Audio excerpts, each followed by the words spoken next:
puncaknya Ramadan berada pada 10 terakhir di bulan Ramadan. Karena pada 10 terakhir tersebut terdapat suatu malam yang mana malam ini memiliki banyak keistimewaan, yaitu disebut dengan malam Lailatul Qadar. Kenapa malam Lailatul Qadar disebut dengan Lailatul Qadar? Para ulama rahimahullahu taala mengatakan Lailatul Qadar ini memiliki 3 makna. Pertama, man al-qadar itu adalah al-karim, yaitu suatu yang mulia. Maka disebut dengan Lailatul Qadar, malam yang mulia. Lailatul Qadar juga bisa bermakna bahwasanya adalah penentuan. Malam yang dimana ditentukan takdir-takdir manusia. Karena pada malam tersebut ditentukan takdir-takdir manusia, baik itu rezekinya, ajalnya, dan yang lainnya. Kemudian Lailatul Qadar juga bisa bermakna malam yang sempit. Kenapa dikatakan dia malam yang sempit? Karena pada malam tersebut turun para malaikat. Para malaikat berbondong-bondong, mereka turun ke langit dunia, ke bumi ini, memenuhi bumi ini, sehingga bumi ini menjadi sempit karena dihuni oleh para malaikat. Maka inilah kenapa disebut dengan malam Lailatul Qadar. Dan malam Lailatul Qadar ini memiliki banyak keistimewaan, memiliki banyak kemuliaan. Di antara kemuliaannya, Allah Subhanahu wa taala menurunkan pada malam tersebut Al-Quranul Karim. Allah mengatakan, Inna anzalnahu fi Lailatul Qadar. Kata Allah, sesungguhnya kami menurunkan Al-Quran itu pada malam Lailatul Qadar. Dan ini suatu malam yang istimewa, kerana Quran diturunkan pada malam tersebut. Bahkan Allah Subhanahu wa taala menamakan dalam surah Ad-Dukhan bahwasanya malam itu adalah malam yang penuh berkah. Allah mengatakan, Inna anzalnahu fi lailatin mubarakah. Sesungguhnya kami menurunkan Lailatul Qadar, menurunkan Al-Quran pada malam yang penuh berkah. Berarti Lailatul Qadar itu malam yang diberkahi oleh Allah Subhanahu wa taala. Bagaimana tidak diberkahi? Allah mengatakan di dalam Al-Quran, orang yang beribadah pada malam tersebut lebih baik daripada 1000 bulan. Allah mengatakan Lailatul Qadri khairum min alfi syahr. Kata Allah Subhanahu wa taala, malam Lailatul Qadar itu lebih baik daripada 1000 bulan. 1000 bulan kalau kita konversikan dalam bilangan tahun, maka itu kurang lebih setara dengan 83 tahun. Orang beribadah pada malam tersebut setara dia beribadah dengan 83 tahun. Subhanallah, umurnya umat Nabi Muhammad sallallahu alaihi wasallam. Kata Nabi, umur umatku itu antara 60-an saja. Orang lebih dari 60 itu adalah sesuatu yang mulia, sesuatu yang istimewa. Apalagi pada zaman sekarang ini, banyak orang itu tidak mencapai usia 60. Usia 40 aja banyak terkipaian berataan. Setrokan, masuk rumah sakit, banyak. Mencapai 60 ini manggah kita saat ini. Kelanakan ini usianya sampai 60, manggah. Sampai 60 sudah di kursi roda. Sudah banyak penyakit ini. Maka Allah katakan setara dengan beribadah dengan 83 tahun. Tidak hanya itu, pada malam tersebut turun para malaikat, tanazzalul malaikatu waruh fiyah. Para malaikat turun pada malam tersebut, bahkan pimpinan malaikat ar-ruh Jibril alaihissalam turun pada malam tersebut. Makanya Rasulullah sallallahu alaihi wasallam disebutkan dalam sebuah hadis ketika masuk 10 terakhir di bulan Ramadan, kana idza dakhala al-ashr shadda mi'zarah ahya lailahu wa aiqadha ahlahu. Nabi sallallahu alaihi wasallam kata Aisyah, ketika masuk pada 10 terakhir di bulan Ramadan, Nabi sallallahu mengikatkan, mengencangkan tali ikat pinggangnya, menghidupkan malamnya dan membangunkan keluarganya. Oleh karena itu kata para ulama rahimahullahu taala, maka seorang muslim berusaha dia mencari Lailatul Qadar tersebut pada malam 10 terakhir di bulan Ramadan. Karena Nabi sallallahu alaihi wasallam mengatakan taharrau Lailatul Qadr fil ashr awakhir min Ramadan. Kata Nabi sallam, carilah Lailatul Qadar itu pada 10 terakhir di bulan Ramadan. Di dalam sebagian riwayat taharrau fil witri, carilah pada malam-malam yang ganjil. Oleh karena itu kata para ulama, Lailatul Qadar itu hanya terjadi pada 10 terakhir di bulan Ramadan. Kemungkinan paling besar dikatakan oleh para ulama terjadi pada malam 27 Ramadan. Sebagaimana Ubay bin Ka'ab radhiyallahu taala anhu beliau bersumpah Bahwasanya kata beliau Lailatul Qadar itu terjadi pada malam 27. Kemungkinan besar yang kedua terjadi pada malam 23. Karena Lailatul Qadar itu pernah terjadi pada masa Nabi pada malam 23. Dan kemungkinan Lailatul Qadar itu terjadi pada malam-malam ganjil. Dan kemungkinan terakhir Lailatul Qadar itu bisa terjadi pada malam-malam genap. Apalagi zaman sekarang, waktu berpuasa berbeda antara satu negara dengan negara lain. Bisa jadi di Indonesia malam tersebut malam yang witir, malam yang ganjil. Bisa jadi di negara Arab malam tersebut adalah malam genap. Bisa jadi di sana genap, di tempat kita witir. Oleh kerana itu pada saat ini semua malam itu sama. Baik itu genap ataukah ganjil. Seseorang hendaknya dia menghidupkan malam Lailatul Qadar tersebut, malam 10 terakhir di bulan Ramadan. Para ulama rahimahullah ta'ala mengatakan Lailatul Qadar itu hanya terjadi pada satu malam di seluruh dunia. Maka tidak ada orang mendapatkan di bulan Ramadan itu 2 Lailatul Qadar, tidak ada.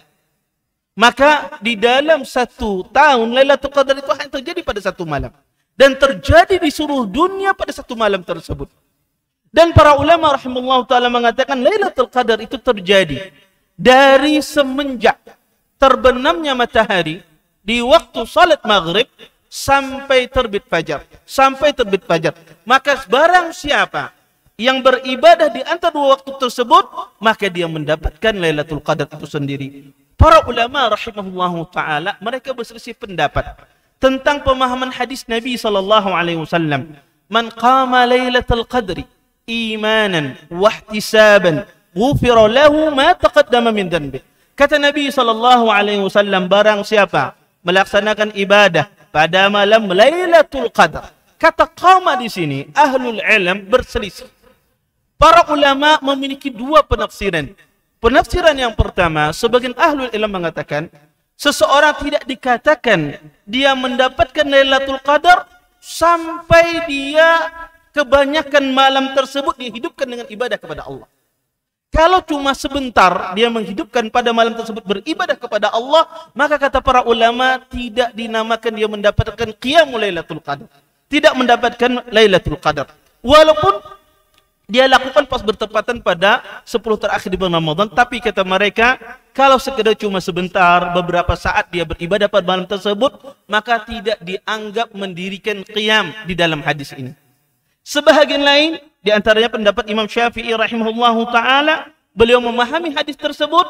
Kata beliau, seseorang dikatakan dia mendapatkan Lailatul Qadar, siapa saja, kata Imam Syafi'i rahimahullahu ta'ala, siapa saja yang melaksanakan solat isya secara berjamaah, kemudian melaksanakan solat subuh secara berjamaah, maka pada hakikatnya dia sudah mendirikan ibadah pada malam Lailatul Qadar. Imam Syafi'i rahimahullahu ta'ala, beliau berpandangan bahwasanya seseorang dikatakan dia mendapatkan Lailatul Qadar walaupun ibadah yang sebentar dia kerjakan, tetapi dia kerjakan pada 10 terakhir di bulan Ramadan, maka orang tersebut mendapatkan Lailatul Qadar. Oleh kerana itu para ulama rahimahullahu ta'ala, seorang muslim ketika dia berada di 10 terakhir di bulan Ramadan, maka jangan pernah sekali-kali dia meninggalkan salat maghrib secara berjamaah. Jangan pernah sekali-kali dia meninggalkan salat isya berjamaah.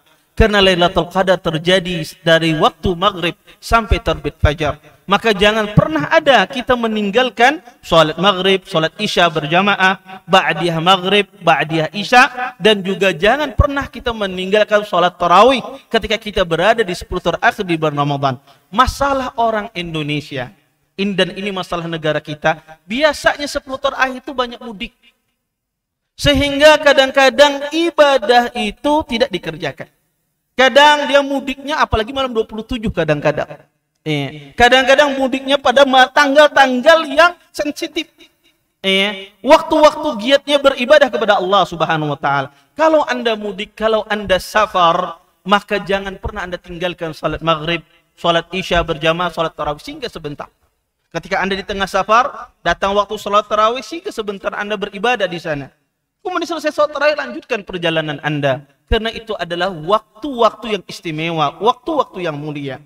Kemudian para ulama rahimahullahu ta'ala mengatakan, apakah ada tanda Lailatul Qadar itu sendiri?